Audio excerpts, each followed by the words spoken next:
Welcome to GC Reddy Technologies. Introduction to Yoga. Yoga is a group of physical, mental and spiritual practices or disciplines.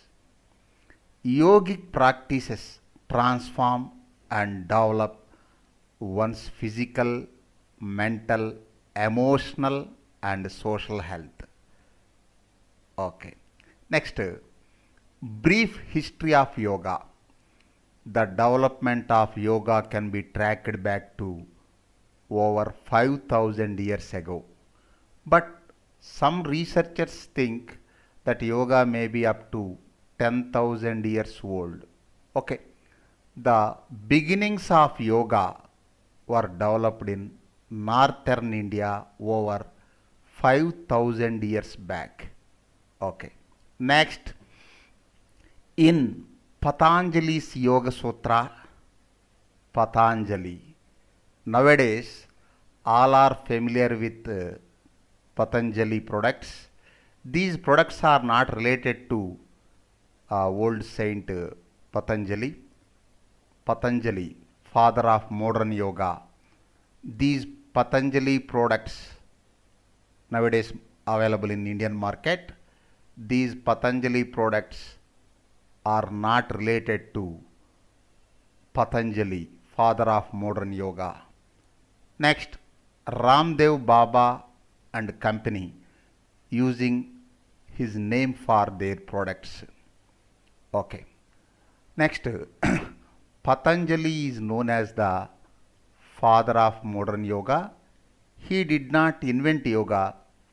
Yoga was already there in various forms, which he assimilated into a system. The truth is that nobody really knows much, not even exactly when the sage lived. Some practitioners believe he lived around the 2nd century BC and also wrote significant works on Ayurveda and Sanskrit grammar. Apart from Yoga Sutras, also wrote Ayurveda and Sanskrit grammar. See once again the small point. Patanjali is known as father of modern yoga. He did not invent yoga. Yoga was already there in various forms, which he assimilated into a system. Okay, come to mainstream.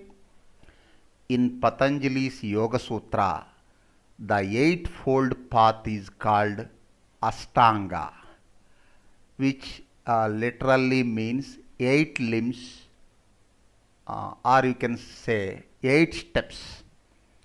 These 8 steps basically act as guidelines on how to live a meaningful and purposeful life. Okay. Next, the 8 limbs of yoga, or you can say the 8 steps of yoga, in which 3 steps are important. One is asana, next pranayama, third one meditation, Dhyana or meditation. These 3 steps are important, but our modern yoga having 8 steps. The 8 limbs, LIMBS, 8 limbs or 8 steps of yoga are: first one, Yama. The first limb or first step, Yama, deals with one's ethical standards and sense of integrity, focusing on our behavior and how we conduct ourselves in life. Okay. Next, second one, Niyama. Niyama, the second limb or step, has to do with self-discipline and spiritual observances, regularly attending temple or church services, saying grace before meals, developing our own personal meditation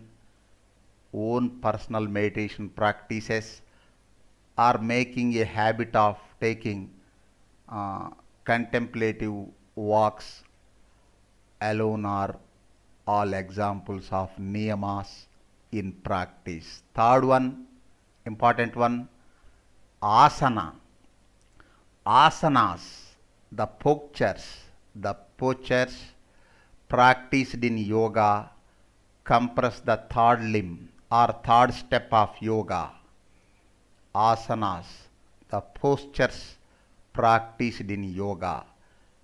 In the yogic view, the body is a temple of spirit, the care of which is an important stage of our important stage of our spiritual growth. Through the practice of asanas, we develop the habit of discipline and the ability to concentrate, both of which are necessary for meditation. Okay, next, fourth, pranayama. Pranayama generally translated as breath control. This fourth stage consists of techniques designed to gain mastery over the respiratory process while recognizing the concentration between the breath, the mind, and the emotions. Next, fifth one, pratyahara. Pratyahara. Pratyahara, the fifth limb, means withdrawal or sensory transcendence. It is during this stage that we make the conscious effort to draw our awareness away from the external world and outside stimuli. Next, sixth one, Dharana. As each stage prepares us for the next, the practice of Pratyahara creates the setting for sixth stage, Dharana or concentration. Having relieved ourselves of outside distractions, we can now deal with the distractions of the mind itself.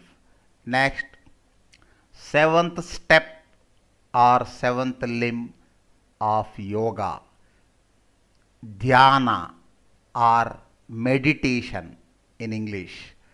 Dhyana, meditation or contemplation, the seventh stage of ashtanga yoga, is the uninterrupted flow of concentration. Uninterrupted flow of concentration. Although concentration means dharana and meditation, dhyana, may appear to be one and the same. A fine line of distinction exists between these two stages, where dharana practices one-pointed attention. Dhyana is ultimately a stage of being keenly aware without focus. At this stage, the mind has been quieted, and in the stillness, it produces few or no thoughts at all. Next, last one, eighth one, Samadhi. Patanjali describes this eighth and final stage of ashtanga, Samadhi, as a state of ecstasy. At this stage, the meditator merges with his or her point of focus and transcends the self altogether. Okay. Next, last point in this topic, benefits of yoga. See, yoga has several benefits. I will explain some important benefits, but it has several benefits. Okay. Benefits of yoga. Yoga improves our flexibility. Next, yoga builds muscle strength. Next, yoga perfects our posture. Next, yoga betters our bone health. Next, yoga increases our blood flow. Next, yoga ups our heart rate. Next, yoga drops our blood pressure. Next, yoga makes us happier. Next, yoga maintains our nervous system. Next, yoga gives us peace of mind and many more.